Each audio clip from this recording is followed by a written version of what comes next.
I do want to take a moment to welcome you personally to the 2017 PESIC Canada National Conference. Like, that's so good to get off my plate. 3 years ago, as people said, was when we sat in the room and thought, can we do this? A few years back, I was standing in front of some of you in Banff saying we were about to do this. You know, so I can't believe we're here. And of course, for those of you who are from out of province, a sincere welcome to our beautiful province of Newfoundland and Labrador. I hope you find the people as friendly as what you've heard about. Matter of fact, I hope you leave here and you want to return again and again and again. And if you do, find us. Like, come look us up again. Our house is your house. And I mean that sincerely. Like, if you're stuck, come and live with us for a while. You know? It's very interesting right now, by the way. As an aside, there's a play right now on Broadway called Come From Away, as some of you probably know, which talks about Newfoundlanders and Labradorians opening up their homes to people who were stranded during 9/11. So it's with great honor that I live here and I represent this province. My name is John Elkins. Some of you would know me as @PhysEdElk. Matter of fact, I'm the person who you may have seen springing out of bed with my knapsack on, very excited a few days about getting started for my outdoor session. And like you, I am really passionate about physical education and about health education. But as you know, unlike many of you, I'm retired. So I began teaching back in 1986. Now I want to put that in perspective for the younger crew that are here, okay? So if I went to my job interview back in 1986 and somebody said, what's the difference between Tinder and Tumblr? I would say, I got this one. Tinder, like, is the small twigs and leaves and stuff you would start a fire. And Tumblr is somebody who's wicked good at stuff like backflips and that kind of stuff, you know, like somersaults. What else you got? Well, there wouldn't have certainly been a mention of any kind of online dating or blogging, because it didn't even exist. Like, seriously, online dating, wow. You had to walk up to somebody. You had to take a chance. So it wasn't even around, it wasn't available. I'm sure the answers in today's interviews would be quite different. So, I landed a permanent job, can you believe it? Like, again, how different. Walked right out of university on a Friday and started teaching permanent on a Monday. I had a letter with, if you graduate, you got a job.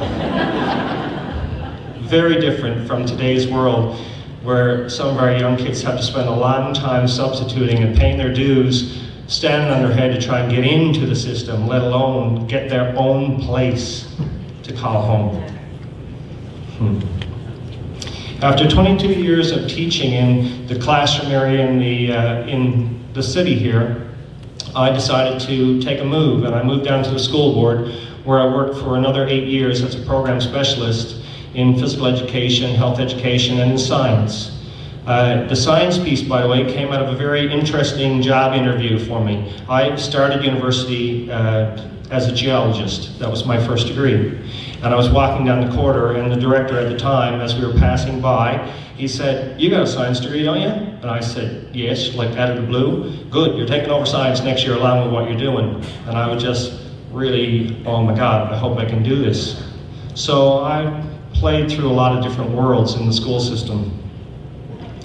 And I spent a lot of time doing professional development with teachers, so I know many of you in the room, and I hope to know many more as we, I guess, go through this conference. Well, preparing for this speech and preparing for this whole thing has made me reflect tremendously on 30 years of being involved with education. And, you know, as you can appreciate here right now, that means there were moments that were really funny that I thought about. There are moments that were really serious, and moments that were inspiring, you know? And there were also, by the way, about 20 moments in that I thought, I wish I'd known this 20 years ago, you know? So I'm gonna just tell you a few of those things. And I'm gonna take you to the ground level of teaching and ground level of being an educator, okay? So, let me take this out, or can I? So let's go back to a long time ago. I'll tell you an experience that was a great, funny one. Here I was teaching physical education, and of course I wanted to look really cool. So I went down to the store and I bought like this pair of beautiful Michael Jordan Ripaways. They were like, you know, the cat's pajamas, eh? So what was I teaching at the time? Of course, flag football. Anyway, myself being a person who always wanted to exercise with my kids, like I went into physical education so I could play. You know, I wanted to do stuff with the kids. So I thought these pants were cool, and I put them on, and I say cool because that was until this experience happened. I was out on the field, dodging and weaving. I had the ball, I was running flat out, going down the sideline, and this young lady came in an attempt to detach the flag. She grabbed said Jordans and nearly ripped them clean off me. I was running, she was by me, mortified, but still laughing. I looked down, still had my flags on, so I kept going, Jordans in hand. The interesting piece about it, though, the interesting piece is, you know, you don't know how, like, that could traumatize somebody, for God's sake, you know? But that girl, who that happened to, who's now a young mom in St. John's, actually took the time to make a video and send me on my last day of work. And she recalled the story, and she said in the video, thanks for, like, a great phys ed class. She recounted the event, but more importantly, she said it was just a great experience to be in that class. And she's a wonderful lady. She's a matter of fact involved with drama and theater in her system, and I guess that's why she enjoyed making the video to mock me. I said there's like serious moments too, you know? And I think a lot of you can relate to this in the room. Whether you're a health professional or you're an educator, you know, there's times when it's really tough. I had kids who came to school hungry. You know, they walked in and I was coming from, I had money because I was a teacher, you know, like enough money to live. But these kids were coming in without a meal. And as somebody said, how do I expect them to learn if they're hungry? I had kids some days who were coming to school facing a tragic event. And I had to be the pillar, the post, the shoulder to lean on when we lost a kid in our school, or we lost a teacher in our system. And they were coming to me because I guess sometimes the physical educator and your music teachers and that side of school life, they have a different connection to kids sometimes than other teachers. Not all the times, but sometimes, because maybe they see you in the open gym and things like that, and they feel you're approachable in that way. So you had to be there, and you were falling apart, but you had to be there for them. I had kids, you know, that came to school that were addicted to drugs, trying to get off drugs, and I was trying to find ways to pull them out, like, you know, to rescue them. I think the minister mentioned about how he was having trouble with, you know, smoking at one time, and he used exercise and activity to get him out of that position. So I thought I could help some kids that way. In my program, I had this outdoor piece always in my program where I took kids overnight camping. And on this particular time, there were 3 young men in my class who were extremely addicted to drugs, and they came from a really hard background, okay?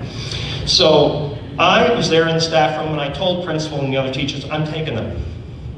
They've never treated me bad, I'm taking them. And they were like, basically, whatever the word for it, you're taking a big risk and so on is, I don't think you should do it. Well, that's the interesting thing about teaching, isn't it? You gotta recognize the potential in someone. Like how you ever change somebody if you don't give them a chance. And they might fall down, but you give them a second chance. That's what it's all about. So I took them on this camping trip.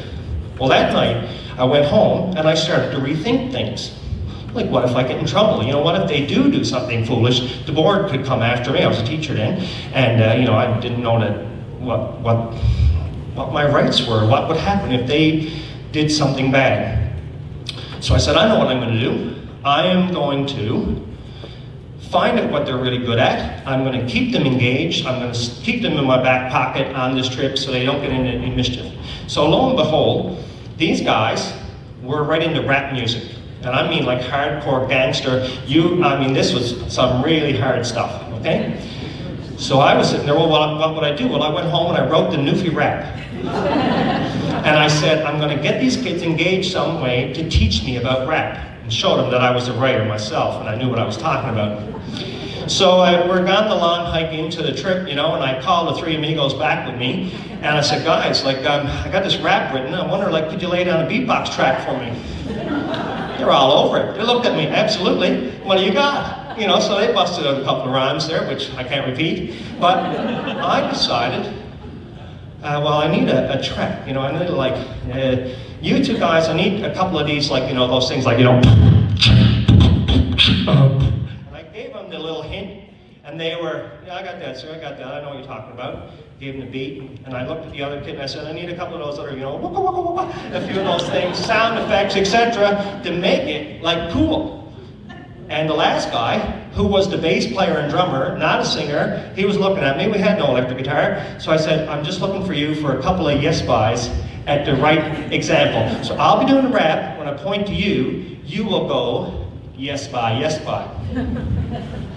Anyway, I got him in the back of the pack. We're walking along, and I'm there, you know, as the lead on this. They're cutting the track behind me, and I cut in with, you know, Jack and Betty and their best friend Bill come in from the water, walking up the hills. They were tired of fishing and pulling up traps, come into the stage to the Newfie Rap. Yes, bye, yes, bye. And we started to lay down a track that could go solid gold here. But the interesting thing about it was, these kids were engaged. They were having fun. We were hiking through the wilderness. The other leaders had the rest of my kids. So it happens. We come to this clearing. All the other students who are around, the kids who, you know, everybody thought were the good kids and giving me trouble, and I turned to the guys and I said, give me a beat. And this guy busts out this beautiful beatbox. His friend comes in, the hats are on backwards, we're going, and we start rapping. All of my class, half mortified at first that these guys were even involved, start feeling it. We start, they're doing their thing. We're in there with the packs on in the middle of the Newfoundland forest. We're having that bust out, and it finishes, and the place goes up. This is great. The kids were involved. They're, oh my God, this is wonderful. So I said, guys, let's sit down here and have a lunch. So we're sitting down having a lunch, and the three guys are sitting by me. And these, again, I'm telling you, these kids were tough. If they went home on their road, if somebody turned on the wrong way, they would be physical. That kind of toughness. They were really hard neighborhood. So the kind of the leader, I'll say, of that group is sitting next to me. Where they're eating a bit of food. He's John a bit with his friends there. And I look up, and down comes this Canada jay and pitches on a branch across from me. You know, a national bird here.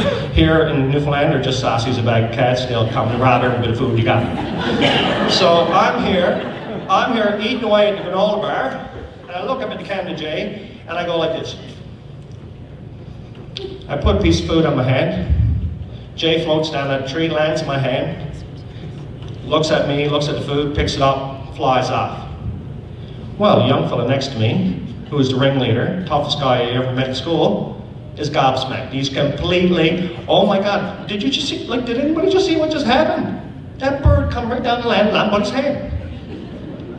And ate the food. So he taps me right away, like insistently. Do you think the bird would do that for me?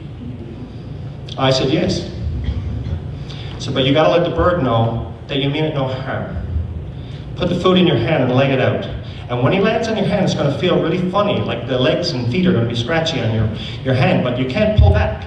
You gotta take that. Even if he stabs into you with his beak when he picks up the food, you gotta take that so he is not in fear. So, I pass him a piece of granola bar.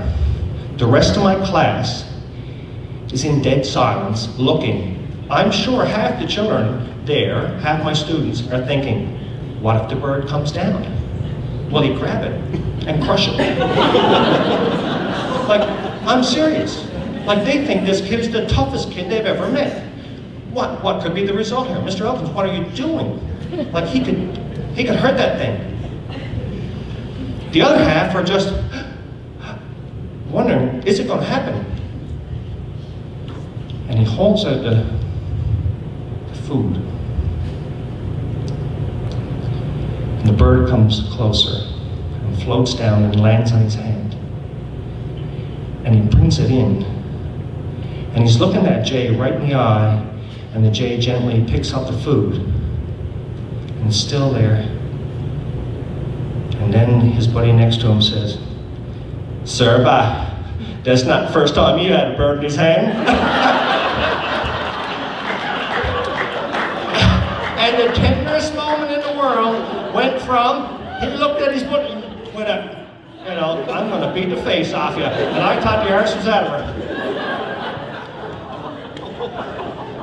Oh my God. But you know something? That tender moment and that funny moment would have never happened if I had agreed with half of that room and left them behind. The kids unanimously on that trip voted to call the camp Camp Bird in Hand.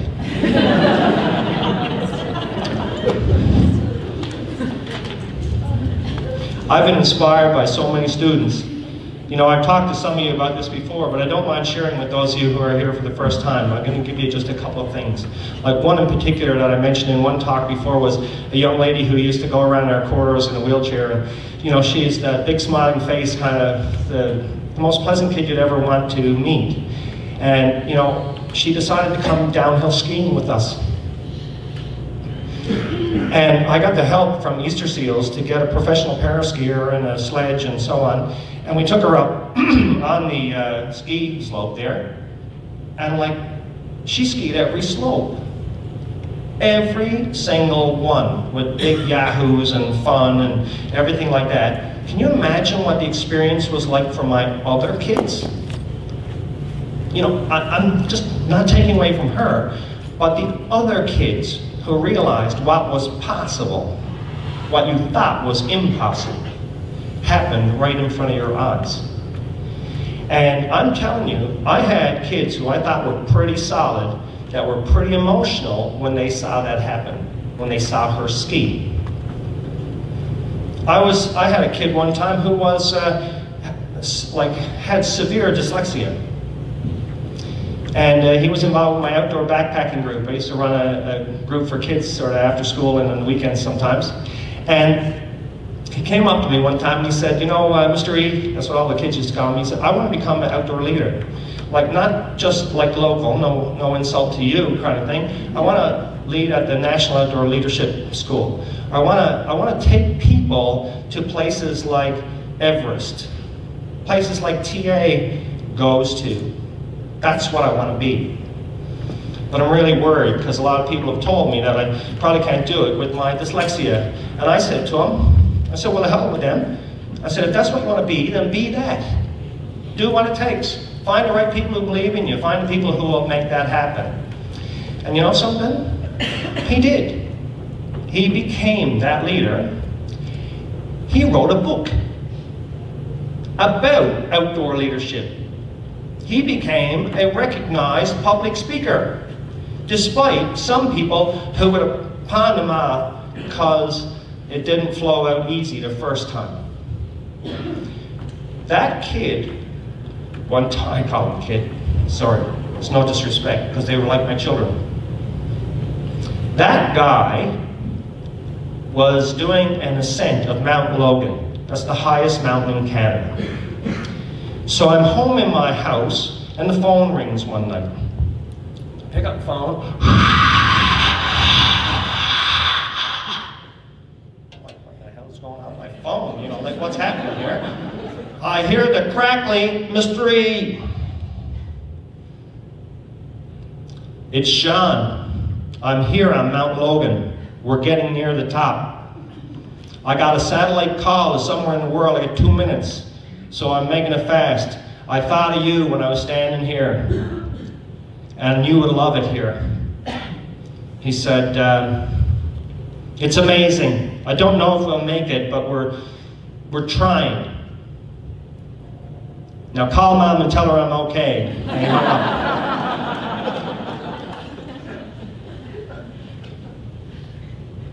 I went into the room and I bawled like a kid for an hour. He had a call to somewhere in the world, and he called me.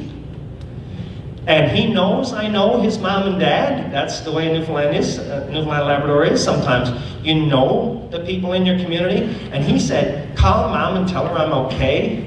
That kid comes to my house with his kids now and visits. because of the connections that were made in physical and health education settings. I'm also very inspired by the colleagues I've worked with.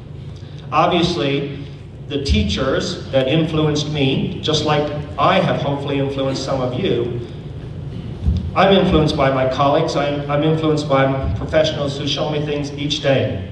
But there was a group in particular that I worked with over the last few years that was an amazing group.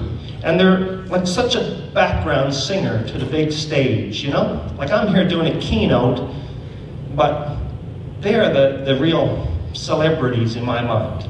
And it was the group of health professionals that I had a chance in my last role as a program specialist with responsibilities for health to work with. One group was the kind of government level of health professionals, but there was another group, the school health promotion liaison consultants. It's a mouthful about this line. And they're young people who worked every day to improve the health of kids. And tireless, not just sports, not just this and that, it, nothing to do with that. They took on the issues that really were powerful issues. They changed the way we looked at healthy eating, at tobacco problems, at drug problems, body image problems, LGBTQ+. I was a person who had a master's degree at the time, and I learned more from them than so many others. You know, because they put the kid first, and then we figured it out around that. And they told me, you know, I know you get it, John, I know you get it, I know you want them to be healthy, but you're using the wrong language, or you can't say it that way, or come in and let me teach you. And here I was kind of their boss, but they were so gentle at bringing me to an understanding of health and the importance of health literacy. I had the physical literacy piece, I was pretty good at that one, but man, it brought me so far, and I was able to influence others because of them. So, you know, to the gang that's in the room, and I know there's some of you here that are at the government level that I worked with in the past, and some of the school health promotion liaison consultants are here. Like, you don't know how I value what you did. Okay. So, you know, for me, there's many stories over the course of 30 years, and the interesting thing is you can't make them up. Like, is that story, like the bird thing, you can't make that up. I'm sorry, that happened right in front of my eyes. And I encourage you guys to share your stories with each other as we go through this conference, because they're really good to know. And you know, sometimes that's just something as simple as seeing a kid get something for the first time, that experience, or them teaching you something. Tell that story to somebody else, and let you have a smile while you're here. All right. I'm going to share something with you right now, and I have to put down the mic for a second to do a demo. Okay, so just bear with me for 1 second. I told my people today you can do anything with rope.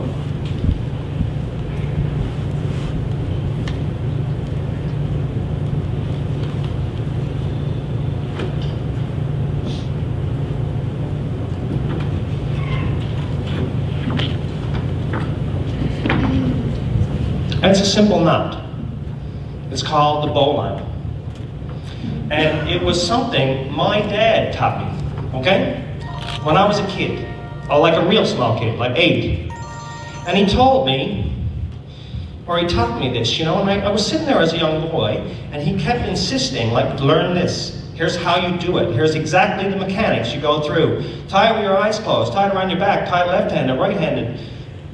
I was like, why was he so adamant about teaching me that knot? Why was that act of teaching me that knot so important to him?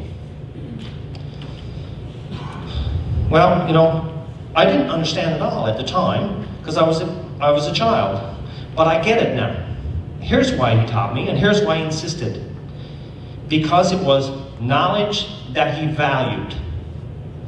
It was knowledge that he thought had the potential to save my life. Like he would teach me, if you fell in water or you needed to be lifted up, use that knot around yourself, because when you're lifted, it won't pinch in on you and you'll be rescued.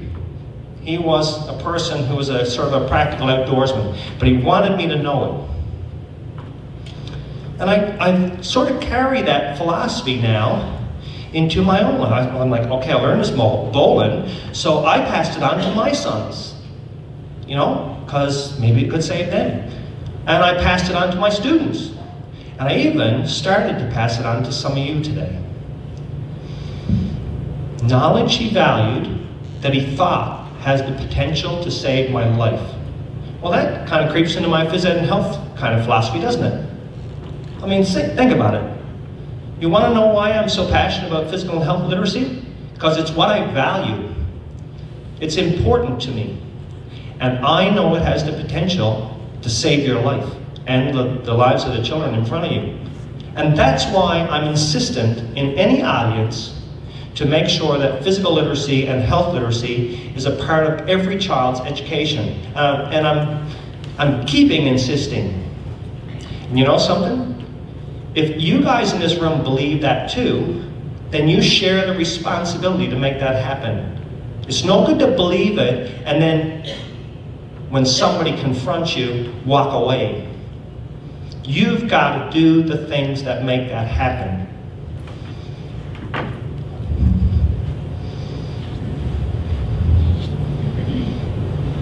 I mentioned, you know, to you that I pass things on to my son. It's really funny with teaching young men, you know, or young people. I passed it on, he reminded me very quickly. You know something, Dad? He said, your knowledge and what you accumulated in your lifetime might not even be applicable in my world. Kind of true sometimes, isn't it? Really? So that led us to a discussion about adaptability. About problem solving. I thought about, you know, the skills I learned in my lifetime were to solve my problems. They were to solve issues that I faced. None of you is running a, you know, a 286 computer anymore that had a screen with DOS commands. So me teaching you about DOS is pretty useless right now. So one thing that's common though is every generation needs to adapt to solve a set of problems. You need to develop a skill set that allows you to solve those issues. So we agreed on that issue. And you know what the other issue we agree on? He luckily agreed that living an active, healthy lifestyle is important. No matter what else you do, you have to look after yourself. So I'm glad that we can see some common ground, but he's right, you know, it changes. It really changes. So I need you to think about this for a moment. You need to be reminded that as we move forward, you can't forget where we come from. You got to keep a track of that. Like new teachers have to be willing to learn from experienced people. But experienced people have to also be willing to learn from those who are brand new. Because it's our shared kind of peace. It's our collective wisdom that makes us powerful, that makes us better. So I want you to think about this for a moment. Think about this sentence. What if you knowed what I knowed, and I knowed what you knowed? Now some of you may think here in the room that I'm just trying to use a dialect, and I'm just trying to be, you know, noof it up a bit or whatever. I'm not. Can you click that slide for me? Let's have a look at this again.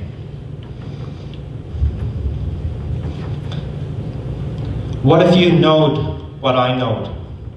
What if I knowed what you knowed? For those of you who need a definition here, a node is a central point. It's a crossing, it's a junction, it's a path. It's a point where ideas come together or they disseminate out from, where they converge or diverge. So in other words, I want you to digest, yes, I've taken a bit of liberty, I'm using a noun as a verb here, sorry about that to the English people and so on. But think about what I'm saying. Here it is. What if I'm willing to share everything I know with you? And I'm willing to also get the information you have in return. Then what starts to happen is something like this. I tell you, you tell them, they tell me, etc. That's how information gets out. In the old days, you know, I used to have a filing cabinet with all my files, and I used to put it away. It was paper, for those who don't understand what that is. And I'd put these games and activities in a place where it was locked. You know why? Because I didn't want anybody else to have it. You know why? Because if you have my ideas, you'd be as good as me. It was the most ridiculous statement in the world. I thought by protecting what I had, I'd be smarter. It was the opposite. It was only when I opened the door and gave away everything I owned, or started to give away everything to people, and they reciprocated that I actually started to learn. So, whatever you have, give it away. Share it with somebody else. And want to take in what they say. And let me tell you, when that happens, it's not like you're going to agree on everything. But even having an open dialogue and disagreeing is learning. So make sure that opportunity happens. Okay. Conferences like these give you an opportunity to gain access to experts. And some of these experts are in very diverse areas. Some of these areas you're not good at. Some of these areas are a challenge for you. Well, I'm going to challenge you right now. Go to some sessions that you're not good at. It's no good just to do what you're already proficient at. That's not what you're here for. Or take on something really big. Like go to a session that challenges your assessment practice. We got some great people here in assessment in this conference. Go sit down and have a bang-em-out discussion about how do I assess somebody in physical or health literacy. Challenge your teaching pedagogy. What styles are you using? Are you going into the gym every day or in a classroom and using the same methodology, the same model of teaching? You need 10 or 15 of them if you're going to reach those kids. So go to some big picture thing that throws you for a big loop, that makes you walk away and say, I have to learn that. You are a node point for physical literacy and health literacy, for your family, for your school, for your community. The more you know, the more likely you are to be able to make connections with people. And the more connections you can make and the more knowledge base you have, that allows you to impact a child, to teach them. It allows you to inform a parent, to give them the right information. And it allows you to influence policy. Okay? Influence policy on a big level. I want you to visualize couple of last things here. When I was in teaching, I used a lot of cooperative games. One of the games I used was, it kind of worked on this principle. I picked up a small object when we were in the wilderness, like a small rock. And I would say to the kids, maybe there's 20 of them there, the challenge is for everybody to connect and touch this rock and keep in contact with it, but you're not allowed to touch each other. And they would weasel their way in and find ways and climb on things and do stuff to find a way to connect to that rock.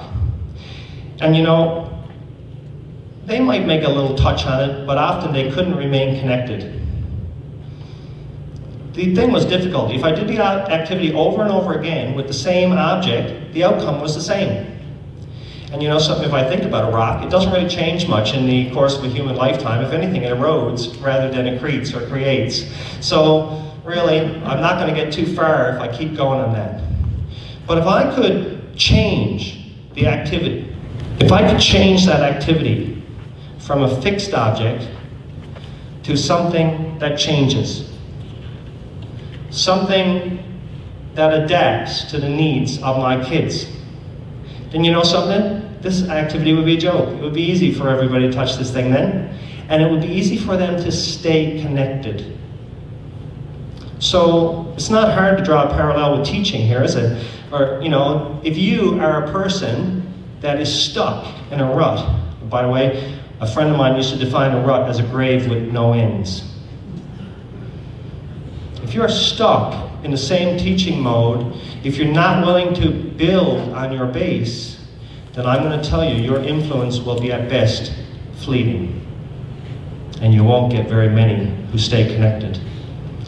But if you are willing to take things on and learn and readapt, learn new styles, challenge yourself, it's a good chance you're going to, I guess, increase your circle of influence and thereby increase the number of people you can help.